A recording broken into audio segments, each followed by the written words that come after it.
கடைசியாக தான் பேச வேண்டும் என்று இருந்தேன். ஜோ அண்ணனை நீங்க பார்த்துட்டீங்க, அண்ணன் யாருன்னு உங்களுக்கு தெரியணும்ல.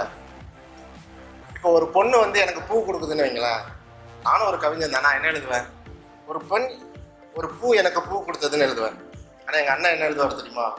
நீ கொடுத்தது என்னவோ சிறு பூதான், நான் பெற்றது பெருவனம். இது ஜோ அண்ணன்.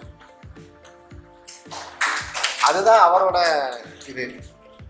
காலில் விழுவதற்கெல்லாம் 1 நிமிடம் தான் ஆகிறது, எழுவதற்கு தான் ஒரு பிறவி தேவைப்படுகிறது. இது ஜோ அண்ணன்.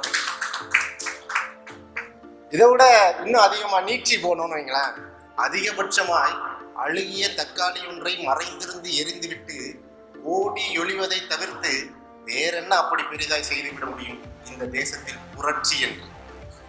இது ஜோ அண்ணன். இதுவா இருக்கா? அண்ணன் ரொம்ப சீரியஸான ஆள் நினைச்சுக்கிட்டீங்களா? அப்படிலாம் இல்லை. கன்னி தீவிற்கு என்னும் போது போய்தான் ஆக வேண்டி இருக்கிறது, கள்ளத்தோணிகளாவது. இது ஜோ அண்ணன்.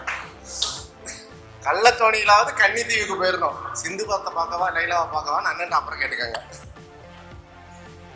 இப்படி எழுதிட்டு இருக்காரு. இதையும் தாண்டி வாலிக்கடலில் தத்தளிக்கின்ற ஒரு எறும்பை நோக்கி எப்போதாவது தான் வருகிறது ஒரு சுட்டு விரல் படகு. இது ஜோ அண்ணன்.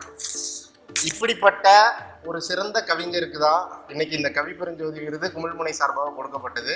அண்ணன் நல்லா ரொம்ப அருமையா பேசினாங்க. நான் நின்று இன்னும் ரொம்ப நேரம் பேச வைக்கணும்னு எனக்கு ஆசை. நேரம் கம்மியா இருந்ததுனால தான் நான் இதாச்சு. எங்க கூடயும் ஒரு மனுஷிய புத்திரன் இருக்காரு, அவ்வளவுதான். வேற என்ன சொல்றதுக்கு இருக்கு. நன்றி.